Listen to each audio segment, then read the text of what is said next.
Welcome to Outlaw Woodworking. Today I'm going to show you how I take care of my tracks on my excavator and preventing rust.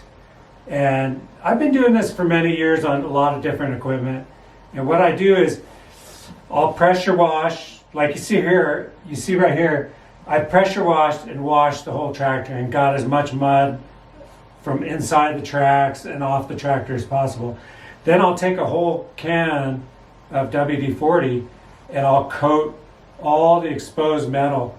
And like in your tracks, you see right here, there's gears that, they have there's no coating on them or anything. But if you put a thin layer of WD-40, it'll really help to keep the machine lasting a lot longer, and it'll prevent rust. Anyway, yeah, that's my trick for preventing rust on the excavator. And yeah, tip of the day. Thanks very much for watching. Please subscribe, like the video, and I'll see you next time. Later.